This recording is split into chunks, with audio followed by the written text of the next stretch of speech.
সর্বশেষ যে লোকটা জান্নাতে যাবে তাকে আল্লাহ তাআলা জাহান্নামের আগুনে পোড়াতে পোড়াতে ছাই বানিয়ে ফেলবে।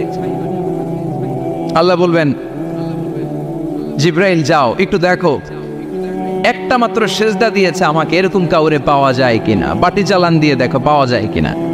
খুঁজে খুঁজে কাউরে পাবে না। আল্লাহ বললেন আবার দেখো, খুঁজে খুঁজে একজনকে পাবে, সামান্য ইমানের ছিটে ফোঁটা তার অন্তরে ছিল। আল্লাহ বলবেন যেহেতু ছিটে ফোঁটা আছে, অনেক মায়ের খাইছে, ওকে বের করে জাহান্নাম থেকে বের করে একটা নির্ধারিত দূরত্বে রেখে দাও, রেখে দেয়া হবে। কিন্তু জাহান্নামের আগুনের লেলিহান শিখাতে তার গা ঝলসে যাবে। সে আল্লাহর ডেকে বলবে, মাবুদ তোমার কাছে আমি কিছু চাই না, জাহান্নাম থেকে তুমি আমাকে বের করেছো, জীবন নদীর পানি তুমি আমার গায়ের মধ্যে ঢেলে দিয়েছো, আমি আবার সজীবতা ফিরে পেয়েছি। আমি তোমার কাছে জান্নাত চাই না, শুধু নিরাপদ একটা দূরত্বে আমাকে রেখে আসো, যাতে জাহান্নামের আগুন আমারে কষ্ট দিতে না পারে। আল্লাহ আমি কিন্তু তোমার কাছে জান্নাত চাই না। কি চাই না? কি চাই না? জান্নাত চাই না, কিন্তু জাহান্নামের আগুন আমারে কষ্ট দিচ্ছে, এতটা দূরত্বে রাখো যাতে জাহান্নামের আগুন আমার গায়ে না লাগে। আল্লাহ বললেন ওকে রাখবো, কিন্তু আমার সাথে একটা কন্ট্রাক্টে যেতে হবে, যে এটা তোমাকে দিলে তুমি আর নতুন করে কিছু চাবা না। সে বলবে আমি রাজি, কন্ট্রাক্ট হয়ে যাবে। আল্লাহ জিব্রাইলকে বলবেন যাও এমন দূরত্বে রাখো যাতে জাহান্নামের আগুন ওরে কষ্ট না দেয়, রেখে আসা হবে। অনেক দিন সে ওখানে আনন্দে থাকবে, আল্লাহ শুকরিয়া করবে। সে মনে মনে বলবে বেঁচে গিয়েছি, আমি বেঁচে গিয়েছি, জীবনে আর কিছু চাই না, জাহান্নাম থেকে আমি বেঁচে গিয়েছি। অনেকদিন থাকার পরে মনে মনে ভাববে পয়সা তো গেছি, কিন্তু নতুন করে একটু ট্রাই করে দেখি, জাহান্নামের সৌন্দর্যের দৃশ্য একটু চোখ দিয়ে অবলোকন করা যায় কিনা। সে আল্লাহরে ডেকে বলবে আল্লাহ ইনদি সুআল, আমার একটা ফরিয়াদ আছে। কি ফরিয়াদ? আল্লাহ আগেই বলে রাখি আমি কিন্তু জান্নাতে যেতে চাই না। আল্লাহ বলবেন কি চাও? সে বলবে আল্লাহ তোমার জান্নাতটা তুমি কত সুন্দর করে বানিয়েছো, আমি একটা নজর শুধু দেখতে চাই। জান্নাতের দরজার সামনে নিয়ে যদি আমারে বসিয়ে রাখো, দ্যাটস ইনাফ, আর কিছু চাই না, আর শুধু জান্নাতের দরজার সামনে। আল্লাহ বললেন তুই না ওয়াদা করেছিস, তুই না চুক্তি করেছিস। সে বলবে আল্লাহ আমারে হতভাগা বানাইয়া তোমার কি লাভ? সুবহানাল্লাহ পড়ে, আমারে তুমি হতভাগা বানিও না। আল্লাহ বলে ঠিক আছে, আবার সিগনেচার কর যে জান্নাতের দরজার সামনে বসিয়ে দিলে আর কিছু চাবি না। সে সিগনেচার করে বলে আমি চাবো না। আল্লাহ বললেন জিব্রাইল বেচারারে ধরে জান্নাতের গেটের সামনে বসায় দে। এবার জান্নাতের গেটের সামনে বসে বসে জান্নাতের সৌন্দর্য দেখা শুরু করবে। সুবহানাল্লাহ, এমন সৌন্দর্য যেটা চোখ দিয়ে কেউ দেখে নাই, কান দিয়ে শোনে নাই। ওই সৌন্দর্য চোখে দেখে, কান দিয়ে আওয়াজ শোনে, মাগার ভোগ করতে পারে না। অন্তরে জ্বালা আছে না নাই? এয়ার কন্ডিশনের রুমে ঢুকতে না পারলেও, এয়ার কন্ডিশনের রুমের দরজার বাইরে দাঁড়ালেও এয়ার কন্ডিশনের রুমের একটা ঠান্ডা বাতাস গায়ে লাগে না? কথা বলেন তো। ও যখন জান্নাতের দরজার সামনে দাঁড়াবে, ওর গায়েও এরকম জান্নাতের ঠান্ডা বাতাসের হিমেল ছোঁয়া গাটাকে শীতল করে দিবে। ওই শীতল হয়ে যাওয়ার পরে আর তো সহ্য হবে না, আবার আল্লাহরে ডাকবে, মনে মনে ভাববে আর একটু ট্রাই করি না, দোষ কি, আস্তে আস্তে অনেক দূর তো আগাইছি। সুবহানাল্লাহ করবেন না? এবার আল্লাহরে বলবে আল্লাহ ইনদি সুআল, আল্লাহ তুমি যদি কোনো বিষয়ে নতুন করে ডিসিশন নাও, তোমারে জিজ্ঞেস করার মতো কি কেউ আছে? আল্লাহ বলে না, আমি তো সব রাজার বড় রাজা, মহারাজা, আমার উপরে তো কারো কথা চলে না। ওই হতভাগা লোকটা বলবে আল্লাহ এত সুন্দর জান্নাত তুমি বানালাম, চোখ দিয়ে সৌন্দর্য দেখি, কান দিয়ে আওয়াজগুলো শুনি, হুর আর গেলমান হেঁটে বেড়ায়, এত সুন্দর জান্নাত চোখ দিয়ে দেখি, ঢুকতে পারি না, আমারে কষ্ট দিয়ে তোমার কি লাভ?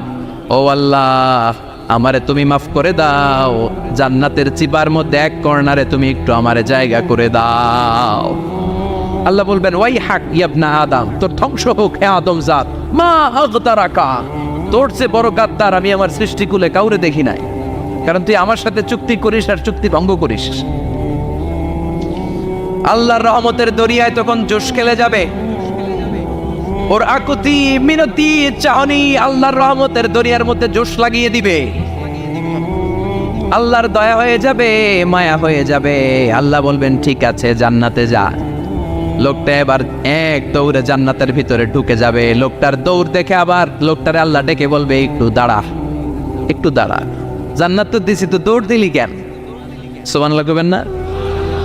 লোকটি বলবে আল্লাহ প্ল্যান তো আমি কম করি নাই, এত চেষ্টার ফলে আমি আসতে পারছি, আবার যদি তুমি বাইর করে দাও, এই জন্য একদম এমন চিপার মধ্যে লুকাবো যাতে তুমি আমার না দেখো।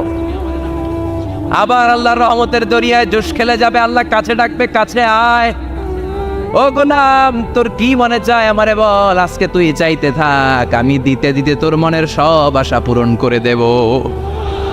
লোকটা খুশি হয়ে বলবে, আল্লাহ আমারে এটা দাও, বাড়ি দাও, গাড়ি দাও, নারী দাও, এটা দাও, ওটা দাও, একের পর এক চাইতে থাকবে, আল্লাহ সব তারে দিতে থাকবে। চাইতে চাইতে লোকটার সব চাওয়া যখন শেষ, সে বলবে, আল্লাহ আর আমার চাওয়ার কিছু নাই। আল্লাহ বলেন, নো, এত তাড়াতাড়ি যে তুমি খেলা শেষ করতে পারবা না মানুষ, আমার সাথে তোমার এই খেলা আরো লম্বা সময় চলতে হবে, তোমার অনেক কিছু চাইতে হবে। তুই আজকে চাইতে চাইতে তোর সব চাও আমার কাছে বলবি, আর আমি দিতে দিতে তোর জীবন ধন্য করে দেব।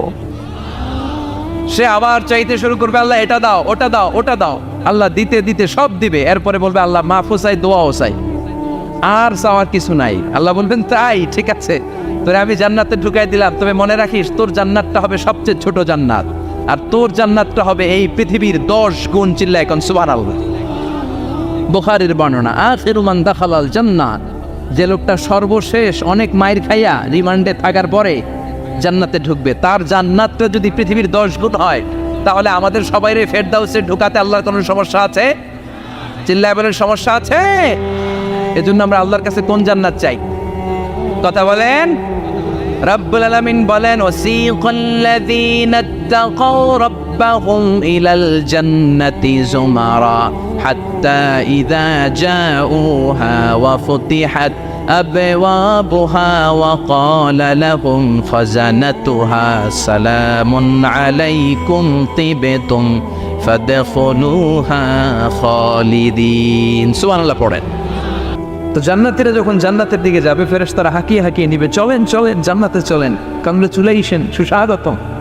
তারা যেতে যেতে জান্নাতে ঢোকার পথে যে বড় বড় গেটগুলো থাকবে, এই গেটগুলো পায়। এই গেটগুলো এত সুন্দর, এত মনোরম, এত সুন্দর ডিজাইন করা, এত সুন্দর এগুলো structure, amazing, marvelous, genius, awesome, supercalifragilisticexpialidocious, অসম্ভব ভালো, অসাধারণ ভালো। এক একটা গেট এত বিশাল, এই গেটগুলোর আশেপাশে বিশাল বড় উদ্যান, বিশাল বাগান, বিশাল ফুলের বাগান, বিশাল খাওয়া দাওয়ার ব্যবস্থা। এই সুন্দর দৃশ্য আর চাকচিক্যময় জায়গা দেখে জান্নাতীরা মনে করবে এটাই জান্নাত। জান্নাতীরা এটাই জান্নাত মনে করে, এখানেই খাওয়া দাও, দুনিয়া কে মজা লেলো দুনিয়া তোমারি হে। জান্নাতীরা বলবে, জান্নাত কে মজা লেলো জান্নাত তোমার হে। জান্নাতীরা বসে ওখানেই খাওয়া দাওয়া শুরু করে দেবে। ফেরেশতারা বলবে, এইটা না, দিল্লি কা লাট্টু হে, দিল্লি বহুত দূর হ্যায়। দিল্লি লাট্টু খাইতে শখ জাগছে, লাট্টু তো এই জায়গায় না, দিল্লি অনেক দূর, ওইখানে গেলে লাট্টু মিলবে, ঠিক না? ফেরেশতারা বলবে, এটা জান্নাত না, এটা তো জান্নাতের গেট। গেট দেখে পাগল হলেন কেন? এদিকে বেশি খাওয়া দাওয়ার দরকার নাই, জান্নাত অনেক দূরে। দিল্লি কা লাট্টু হ্যায়, দিল্লি বহুত দূর হ্যায়। চলেন চলেন চলেন। জান্নাতেরই কয়, এর চেয়ে সুন্দর, এর চেয়ে সুন্দর জান্নাত ইজ ওয়েটিং ফর আস, এর চেয়ে সুন্দর জান্নাত অপেক্ষা করছে, চলো চলো সেটাতে ঢুকবো। আবার ফেরেশতারা পেছন থেকে হাঁকাতে থাকবে, চলেন চলেন। আবার অনেক লম্বা একটা পথ পাড়ি দেওয়ার পরে দ্বিতীয় গেট। দ্বিতীয় গেট প্রথম গেটের চেয়ে অনেক সুন্দর। ওইটার ডিজাইন, ওইটার কারুকার্য, ওইটার মনোরম পরিবেশ আরো মনোমুগ্ধকর, অসাধারণ। জান্নাতীরা ফেরেশতাদেরকে আর কিছু জিজ্ঞেস না করে ওইখানেও খাওয়া দাওয়া শুরু। ভাবছে এটাই জান্নাত, কারণ এত সুন্দর জায়গা তো জান্নাত না হয়ে পারে না। ফেরেশতারা আবার বলবে, দিল্লি কা লাট্টু হ্যায়, দিল্লি বহুত দূর হ্যায়, মানে বলবে জান্নাত অনেক দূরে, এটা জান্নাত নয়, এটা তো গেট, ওয়েলকামিং রিসেপশন গেট, জান্নাত অনেক দূরে। জান্নাতীরা আবার ছুটতে শুরু করবে, ছুটতে ছুটতে 3 নাম্বার গেট যে কত বড়, কল্পনার বাইরে। এটা জান্নাতের একেবারে কাছাকাছি। ওই জায়গার সৌন্দর্য, নাজ নেয়ামত দেখে জান্নাতীরা 100% নিশ্চিত হয়ে যাবে যেটা জান্নাত না হয়ে পারে। এটা জান্নাত, কোনো কথা নাই। জান্নাতকে মজা লেলো জান্নাত তোমারই খাই। মুজমাস্তি শুরু করে দাও, খাওয়া দাওয়া শুরু করো, পানাহার শুরু করো, বিশ্রাম শুরু করো। দুনিয়াতে অনেক কষ্ট করেছি, দুনিয়াতে দৌড়ের উপর ছিলাম, দুনিয়াতে পুলিশের দৌড়ানি আছে না নাই, র্যাবের দৌড়ানি আছে না নাই। দুনিয়াটা হলো টেনশনের জায়গা, তাই না? বিদ্যুতের বিল দাও, গ্যাসের বিল দাও, বাড়ি হওয়ার টেনশন, মাস শেষে ভাড়া দাও, ভূমিকম্পের আতঙ্ক, যানজটের আতঙ্ক, রাস্তায় দুর্ঘটনার আতঙ্ক আছে না নাই? জান্নাতে এই টেনশনগুলো আছে? জান্নাতে ভূমিকম্প, তুফান, জলোচ্ছ্বাস, র্যাবের দৌড়ানো, পুলিশের দৌড়ানো আছে না? তারা মনে করবে এটাই জান্নাত। 3 নাম্বার গেটে তারা নিশ্চিত এটা জান্নাত না হয়ে পারে না। কাউরে কিছু যেখানেই খাওয়া দাওয়া শুরু, ফেরেশতারা বলবে এটা জান্নাত না, জান্নাত আরো দূরে। সুবহানাল্লাহ। আবার জান্নাতীরা উঠতে শুরু করবে, যেতে যেতে যেতে যেতে যেতে যেতে তাদের কাঙ্ক্ষিত জান্নাতের সামনে চলে আসবে। বিশাল জান্নাতের প্রধান ফটক, এই ফটক দিয়ে সব জান্নাতীরা, কয়েক কোটি জান্নাতি এক ধাক্কায় ঢুকে যাবে। মা বাইনা মক্কা ওয়া হাজার, মক্কা থেকে বাহরাইন শহরের হাজার পর্যন্ত যত এরিয়া, কয়েক হাজার কিলোমিটার, একটা গেট। এরকম কয় গেট আছে? 8টা। সুবহানাল্লাহ পড়ো। কোটি কোটি জান্নাতীরা এক ধাক্কায় ঢুকবে। এক ধাক্কায় ঢোকার পরে জান্নাতের নাজ নেয়ামত দেখে সব জান্নাতীরা shocked, thunder, puzzled, astonished, surprised, মুখ দিয়ে কোনো আওয়াজ নাই, খেয়ে যাবে। এত সুন্দর হয় কি করে? সব জান্নাতীরা মনের অজান্তে মুখ দিয়ে একটা শব্দ উচ্চারণ করবে, শব্দটা হলো আলহামদুলিল্লাহ। وقالوا الحمد لله الذي أورثنا الأرض نتبوأ من الجنة حيث نشاء فنعم أجر العاملين। প্রশংসা ওই আল্লাহর যে আল্লাহ জান্নাতের মধ্যে আমাদের জন্য এত সুন্দর বাসস্থানের ব্যবস্থা করে দিয়েছে। দুনিয়াতেও মুমিনরা ভালো কিছু পাইলে কি করতো? তো জান্নাতে যে এটা ভুলে যাবে? কথা বলেন। জান্নাতে যেও মুমিনদের মুখনিসৃত সর্বপ্রথম যে শব্দটা, সেটা কি? আওয়াজ করে বলেন, সেই শব্দটা কি? আলহামদুলিল্লাহ। আলহামদুলিল্লাহ বলে তারা আল্লাহর শুকরিয়া করবে, ডানে বায়ে নজর করবে, দেখবে বিশাল বড় বড় পালঙ্ক, খাট, ফুলসজ্জা, সিংহাসন, সোফা সেটের সারি, ফিহা সুরুরুন مرفوعة وأكواب موضوعة ونمارق مصفوفة وزرابي مبثوثة। সুবহানাল্লাহ পড়েন। বিশাল বড় বড় সিংহাসন, বিশাল বিশাল সোফা সেটের সারি, বিশাল বড় বড় কার্পেট, বালিশের সারি, পানপাত্রগুলো সাজানো আছে। জান্নাতীরা সব একসাথে যে যার মতো বিভিন্ন জায়গায় বসে যাবে। সুবহানাল্লাহ পড়েন। মুত্তাকিইনা আলাইহা মুতাকাবিলিন, হেলান দিয়ে বলবে সোফা সেটের মধ্যে আরাম করে, একে অপরের মুখোমুখি হয়, পিঠ দেখিয়ে নয়। আল্লাহু আকবার। জান্নাতের সিংহাসনগুলোর মধ্যে বসে বসে, সোফা সেটের মধ্যে বসে বসে হেলান দিয়ে জান্নাতীরা ডানে বায়ে সামনে পেছনে জান্নাতের সৌন্দর্য অবলোকন শুরু করবে। ডান দিকে তাকায় দেখবে পাখির কিচিরমিচির, বাম দিকে তাকায় দেখে বিশাল তাজমহল, রাজমহল আছে না নাই? বড় বড় প্যালেস, রাজপ্রাসাদ, সিংহাসন, বাংলা বাড়ি, বাগান বাড়ি, ডুপ্লেক্স বাড়ি, ট্রিপ্লেক্স বাড়ি। আল্লাহু আকবার। যেদিকে তাকায় শুধু সৌন্দর্য। একদিকে তাকালে পাখির কিচিরমিচির, একদিকে তাকালে বিশাল ফুলের বাগান, একদিকে তাকালে বিশাল রাজমহল, তাজমহল, খাসমহল, আর একদিকে তাকালে বিশাল বড় বড় ফোয়ারা, পানির ঝর্ণা। জান্নাতের ভেতরে ঝর্ণা আছে না নাই? ঝর্ণা ঝর্ণা ঝর্ণা রে, বলনা বলনা বলনা রে, কার বিরহে পাগল পাড়া তুই, কার মিলনে ফুল ফসলে ভরার তোর দুকুল ভুই, কার মিলনে ফুল ফসলে ভরার তোর দুকুল ভুই। ঝর্ণা ঝর্ণা ঝর্ণা রে, বলনা বলনা বলনা রে, কার বিরহে পাগল পাড়া তুই। সুবহানাল্লাহ। জান্নাতিন তাজরি মিন তাহতিহাল আনহার। আল্লাহ বলবেন এত চমৎকার সুন্দর জান্নাত তোমাদের জন্য তৈরি করে রেখেছি, যেই জান্নাতের নিচ দিয়ে প্রবাহিত হবে স্রোতস্বিনী ঝর্ণা ধারা। ঝর্ণা প্রবাহিত হবে নিচ দিয়ে। আইনান তুসাম্মা ফিহা সালসাবিলা, বিশেষ একটা ঝর্ণা ফোয়ারা থাকবে, এটার নাম হচ্ছে সালসাবিল। সেটার নাম কি? চিল্লায় বলেন, সেটার নাম কি? এভাবে জান্নাতীরা ডানে বায়ে সামনে পেছনে জান্নাতের নাজ নেয়ামত দেখতে থাকবে। নাজ নেয়ামত দেখা শেষে এবার খাবারের পালা। কিসের পালা? ফুড অ্যান্ড রিফ্রেশমেন্ট জান্নাতীদেরকে দেওয়া হবে, খাবার দাবার। সর্বপ্রথম জান্নাতীদেরকে কি খাওয়ানো হবে জানেন? বুখারীর বর্ণনা, আউয়ালু মা ইয়াকুলু বিহি আহলুল জান্নাহ ফাজিয়াদাতু কাবিদিল হুত। The first meal and snacks will be served for the Jannah holder is fish liver fry, মাছের ভুনা কলিজা। সুবহানাল্লাহ, বাড়িতে গিয়ে কয়ে মাছের ভুনা কলিজা খাবেন? যে ভুনা কলিজার কথা শুনে অনেকের জিহ্বায় পানি চলে আসছে। ফিশ লিভার ফ্রাই ফাজিয়াদাতু কাবিদিল হুত, প্রথম জান্নাতে এটা দেওয়া হবে। মাছের ভুনা কলিজা পেয়ে জান্নাতীরা কোপায় ফেলবে, কোপাইয়া কোপা শামসু বানায় দিও। খাইতে খাইতে শেষ। ফেরেশতারা বলবে এত খাইয়েন না, সামনে আরো আছে। সুবহানাল্লাহ কইবেন না? ওয়া না'আমি তাইরিম মিম্মা ইয়াশতাহুন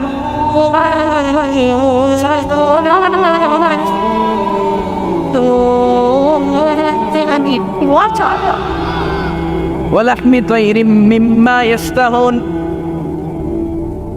মাছের ভুনা কলিজা দেওয়ার পরে জান্নাতীদের সামনে ট্রেতে করে ফেরেশতারা পাখির ভুনা গোশত নিয়ে আসবে। পাখির ভুনা গোশত খান, খেতে থাকবে। উকুলুহা দাইম, 24 আওয়ার সার্ভিস। জান্নাতের ভেতরে বিশাল বানকিউট হলের ভেতরে এই পার্টি হবে, নৈশ ভোজ, বারবিকিউ ডিনার, বড় বড় পার্টি হবে, খাওয়া দাওয়া শুরু হবে। এবার কলিজা থুইয়া জান্নাতীরা কোপানো শুরু করবে পাখির গুনাহ গোশত। সুবহানাল্লাহ পড়েন। একটার চেয়ে আরেকটা সুস্বাদু। বাফেট ডিনার বা বুফে ডিনার নাম শুনছেন না? 5 স্টার 7 স্টার হোটেলের ভেতরে আপনাকে কেউ সার্ভ করবে না, প্রায় 30-40 পদের খাবার একসাথে রেখে দেয়া। এটার বলে বাফেট ডিনার। এই বাফেট ডিনারে নিজের নিয়ে খেতে হয়। সেখানে প্রতিটা আইটেম 5-7টা করে রাখে। আপনি সালাদ নেবেন, 5 ধরনের সালাদ, টক সালাদ, ঝাল সালাদ, গ্রিন সালাদ, ইয়োগার্ট দেয়া সালাদ, ফ্রুট সালাদ, বিভিন্ন ধরনের সালাদ থাকবে। আপনি মাছ খাবেন, 5-6 ধরনের মাছ থাকবে। ফিশ আইটেম 5-6 ধরনের, মিট আইটেম 5-6 ধরনের, স্যুপ আইটেম 5-6 ধরনের, ডেজার্ট আইটেম, কাস্টার্ড থাকবে, ফালুদা থাকবে, পায়েস থাকবে, সব থাকবে। এটারে বলে বাফেট ডিনার। জান্নাতীরা জান্নাতে নৈশ ভোজে বাফেট ডিনার খাবে। সুবহানাল্লাহ পড়ে। দুনিয়াতে যারা প্রথম বুফেতে খায়, প্রথমেই কোপায় ফেলায়, পরের গুলো আর খেতে পারে না। কারণ 30-40 পদের দেখে প্রথমেই মুরগি গরু এমন খাওয়া খায়, গলা পর্যন্ত খায়, পরে যেয়ে দেখে কবুতরের স্যুপ খাইতে পারে না। সুবহানাল্লাহ পড়বেন না? প্রথম যারা বুফে ডিনারে খেতে যায় তাদের এই ঘটনাটা ঘটে। ঘটাটা স্বাভাবিক, কারণ সবগুলো থেকে একটু একটু নিলে তো প্লেটে জায়গা হয় না। তো নিতে নিতে আর খেতে খেতে এমন পরিমাণে খায়, সামনে আরো মজাদার আইটেম আছে, ওগুলো আর খাওয়া যায় না।